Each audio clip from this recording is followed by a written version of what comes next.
Today, we're visiting the Nikon Museum in Tokyo, Japan, learning the history as well as speaking to a few of the engineers. First, before we talk about Nikon, we should go get an old Nikon camera. Let's go.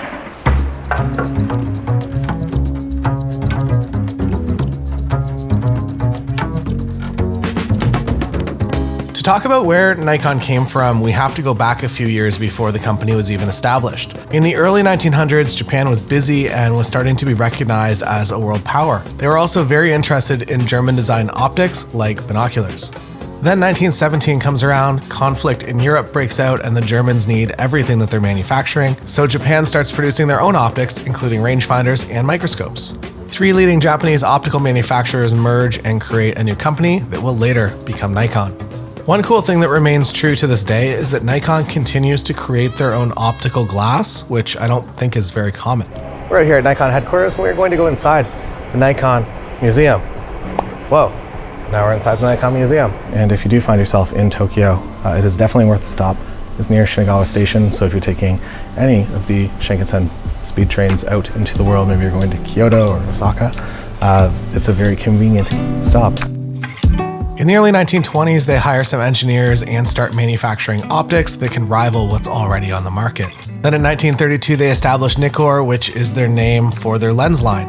Nikon at this time is very focused on optics and lenses and not so much cameras yet. Then a few years later, in 1934, another Japanese company that you may have heard of shows up, Canon. And they have a camera very similar to Leica. So Nikon with their lenses and Canon with their cameras quickly become friends. At this point, if you have the money, you buy German, but if you don't, people are starting to notice that Nikon and Canon will get you pretty close for a lot less money. Then towards the end of the 1940s, Canon actually starts manufacturing their own lenses as well. So Nikon enters the camera space. Early on, Nikon makes some choices with film formats that weren't really popular in other countries, so sales at that time were pretty limited. If you have one now though, it's definitely worth some money.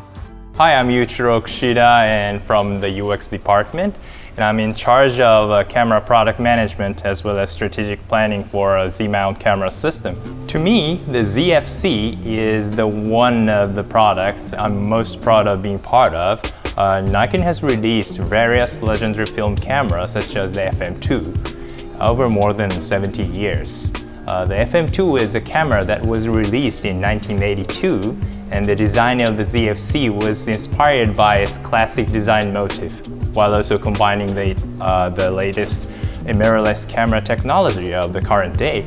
In 2018, Nikon utilized its extensive knowledge and expertise to launch the Z-mount system. This system is comprised of mirrorless camera with the new largest diameter mount along with the Nikkor lenses and accessories. Among Nikon film cameras, the Nikon 35 Ti is my favorite in terms of design. It is a non-SLR 35mm film camera with a matrix meter on the top cover and an extraordinary fixed lens. This is one of the best compact film camera ever, made for landscape, nature, and fine art snapshots.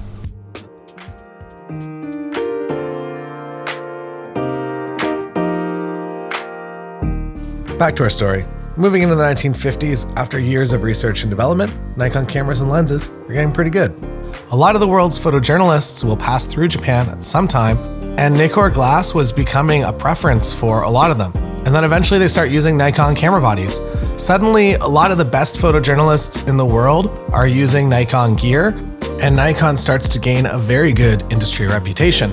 They capture the pro market, which trickles down into the amateur market, and in 1957, Nikon puts out the SP, which is genuinely a great camera for the time. Then, in 1959, they hit a home run, the Nikon F. They introduced the F mount, which is still used in Nikon DSLRs. The Nikon F is an SLR, not a rangefinder, so you're looking through the lens and you're seeing the image that you're actually taking. Other companies had SLRs at this time, but Nikon marketed theirs towards pros, and it was a huge hit that continued to be produced for over 15 years. So my name is Takahiro Sakai. I'm basically in charge of planning at Nikon interchangeable lenses. これまでに F マウントや、Z マウントの So in terms of what I'm most proud being a part of planning and designing, I have done a lot of work in the fields of F mount and Z mount. So I have many memories. However, I would say if I were to pick anyone's in particular, Z 400mm 2.8 f-stop and Z 600mm for f-stop. 2470の 2.8 の F マウントバージョンに関しましては、特に24 to 70mm f2.8 is particularly popular amongst wedding photographers because it is so vivid and it's so usable. The operability, the usability is so highly graded by the users of this camera. So it's one of the most popular ones.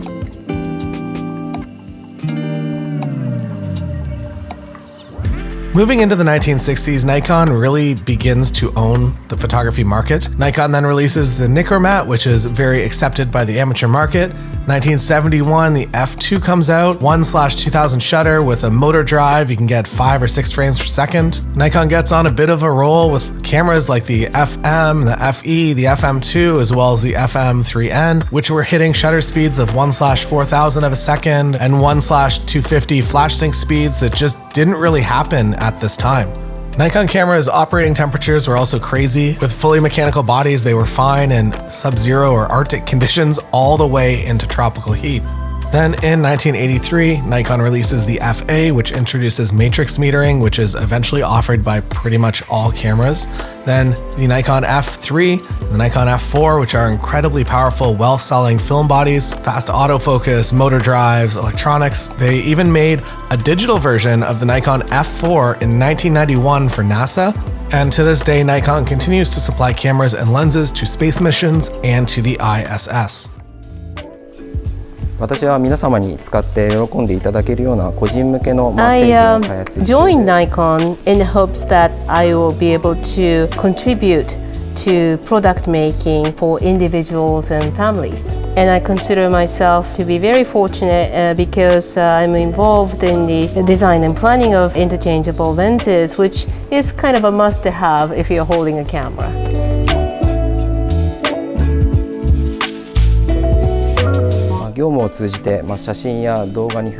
So, through my work day to day involved with photography, either still photography or video photography. And in my private life, I'm showing pictures of my family, including my children, to my parents who live away from us. And it is just so nice to be able to join in this circle of sharing of images.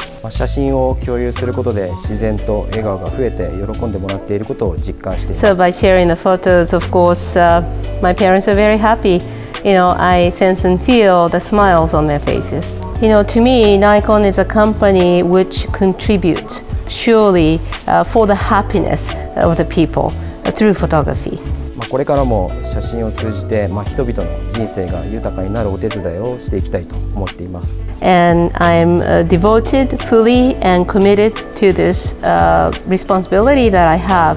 I would like to continue to bring happiness and richness to life to all the people who would like to use Nikon equipment.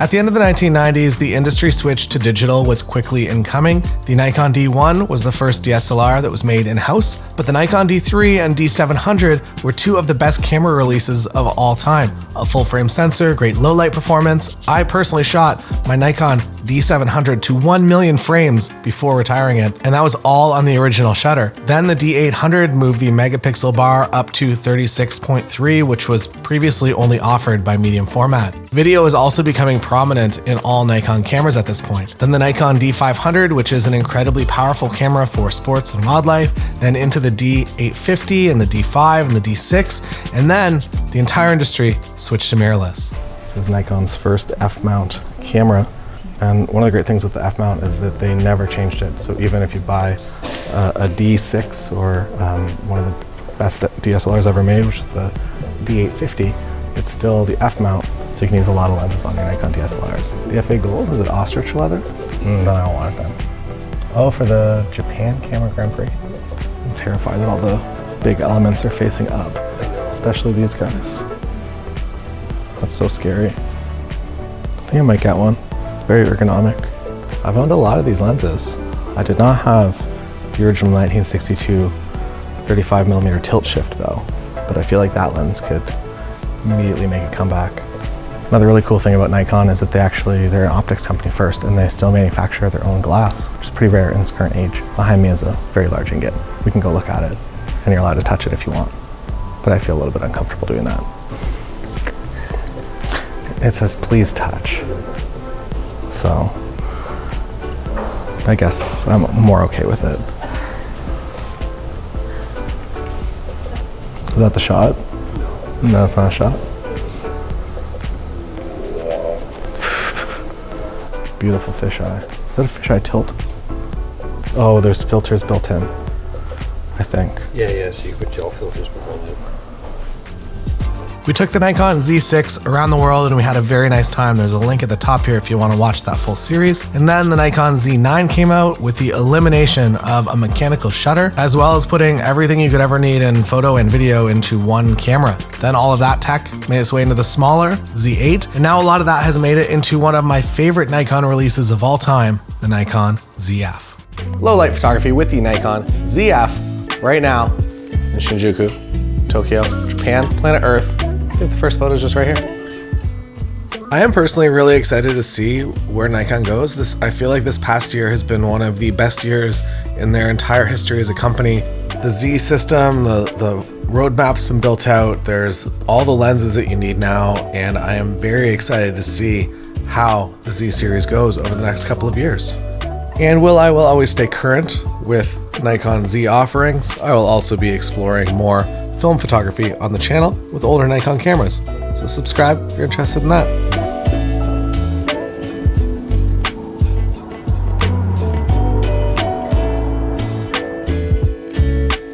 There it is, the Nikon Museum.